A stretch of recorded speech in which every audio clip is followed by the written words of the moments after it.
Welcome to the Emotional Fitness Club podcast, where you're just 10 minutes away from a great day every day. It's Trigger Tuesday, so let's get straight into today's E-WOD.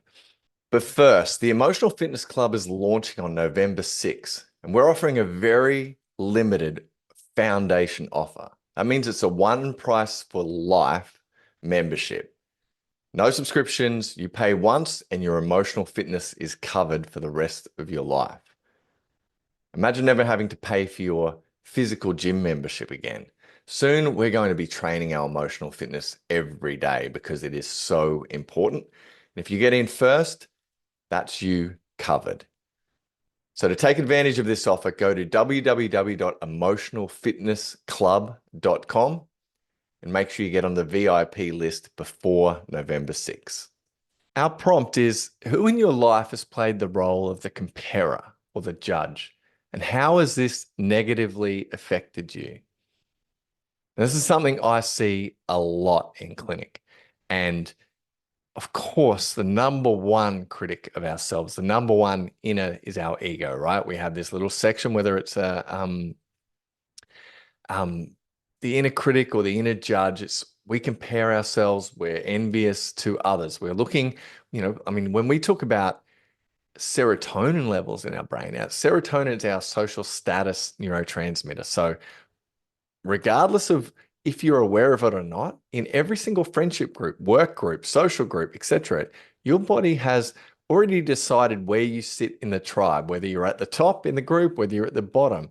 It's very important for your body to know that because, many, many moons ago, right? The person at the top is the safest. The person at the bottom, they're likely to be kicked out of the tribe and they're going to, their survival is going to be very, very difficult. So as you notice, as people go above you, below you, so it's very important. So we never ever want to get rid of that because it's also a really, really great driver to change. Even though we can go, oh God, I wish I never judged myself or compared myself or was jealous of others. You look at some of the times that you've really, really put in hard. It might be that, God damn it, my sibling has just achieved this. And all of a sudden it's like, I need to improve here. One of the things I notice in therapy is when one couple, either the partner, the male or the female, or one of the partners really improves, nearly always the other partner will try and either do the same thing or improve because it's just like, wow, you are so much different now and you're so much higher than me. So it is a great little sign that we have these inner comparers, these inner judges to help go, okay, time to step up. But what it can be and what it is for most people is a huge amount of stress in their life and not just a challenge, but where they've been pulled off center and they haven't been able to get back here. The thought is too constant. The stress is continual. It's becoming blocked. I'm not able to adapt to that situation. And therefore, the cortisol release, the stress release, the negative neurochemicals, hormones in my body are too much, right? I'm getting too much sodium retained. I'm getting too much puffiness. I'm getting too much estrogen release for a female or an imbalance in my progesterone to estrogen. I'm getting too much of this because I haven't been able to adapt to this. And it doesn't feel nice to be constantly comparing yourself. Now, what we do notice is, and as a child, we are so switched on to our parents. They can either be, it's very normal for a parent who has been critical to themselves to be critical to their child, extra critical because they want them to improve, right? It's a beautiful thing that they're being mean. They just don't know it. But also a parent doesn't have to say much, right? If you're, again, insecure in yourself, and we all are until we grow up and build these tools of self-confidence and worth. But the parent might just be saying, oh, look at Tommy, he does this, or look at Sarah, she's such a beautiful singer. And you might be going, oh, that means that they think, they may have said, you're a beautiful singer, but look at Sarah, she's a beautiful singer too. Your brain might go, oh my God, they think Sarah's better. And then that might push you sometimes it pushes you to practice more. Sometimes it pushes you to learn more. Other times pushes you to give up, in all depending on, again, what the strategies in your nervous system say you're going to do. But it's how we filter the information that comes in. And I've seen so many clients where that comparison, that comparer, that whether it was the mother that was super critical of the daughter or the father that was super critical of the son, we are most normally, as a parent, more critical of the same sex or the person that represents us the most. Not always, but most. So, the amount of times I've seen a female client where it's been the mother that's been incredibly critical or perceived to be incredibly critical or critically unhappy or never satisfied or always pushing or always judging. It's so incredibly common.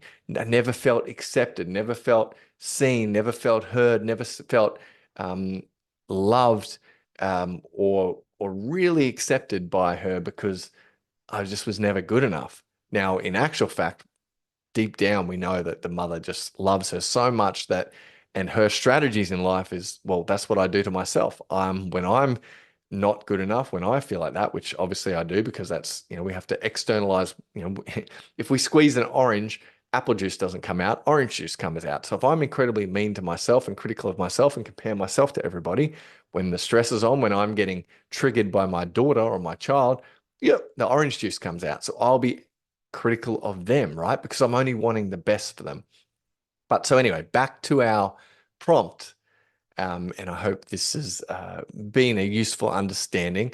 But who in your life has played the role of the comparer? So I want you to, one, I want you to pick a person and go, okay, who have I perceived as being highly critical, or who's compared me to other people, or who has put me down compared to others, or who has highlighted my flaws or highlighted the areas that I need to grow, compared to themselves or other people. And how did I take that on as a negative? And what strategies have I created? Now, there'll be positive ones too, and you can do that. Even though this is Trigger Tuesday, I always encourage every single person at every opportunity to try and see more of the good in themselves, to go, okay, wow, I can see that. Um, mm, Back in that situation, I felt criticized. I felt like I was being put down and compared to somebody else. And that made me really push. It gave me a chip on my shoulder to go, that's it. Like, think about how many sports teams use the judgment or the criticism of another team or etc. Or when a sports person goes from one team to the other and they've been let go of. Or how many times in a relationship when you've broken up with someone else and it's like, that's it, I'm going to upgrade, I'm going to stick it to you. You get this little chip on your shoulder, right? So that inner critic, that comparer, that person that's going, there's some real benefit. It gives us some real drive. Now, eventually we don't want to use these pain based thoughts, beliefs, strategies, etc., to push us further. We want to be going ahead and we want to be driven and we want to be passionate and purposeful because we are aligned with what matters most. And where our foundation is our values, and we're sitting there going, this is how I'm going to be serving the world. This is what lights me up.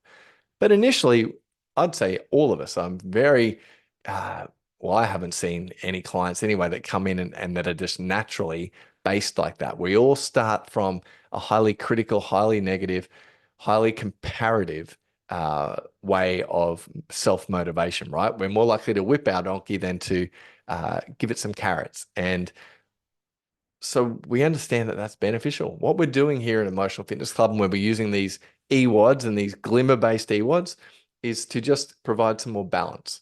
But anyway, today is about the trigger. So really feel into it. Who in life has played the role of the comparer, and how has this negatively affected you? Spend some time with this today. And then if you want to, flip it on the side and go, okay, that really did hurt me, but what did I get out of that? How did that make me into the person I am? Or how did that drive me to try? Maybe I didn't get what I wanted out of it, but I bet you would have pushed, you would have tried, you would have adapted, you would have did your best to get a different result, even if you didn't get the result you consciously want. So have a great day, and I'll be talking to you again soon. Bye.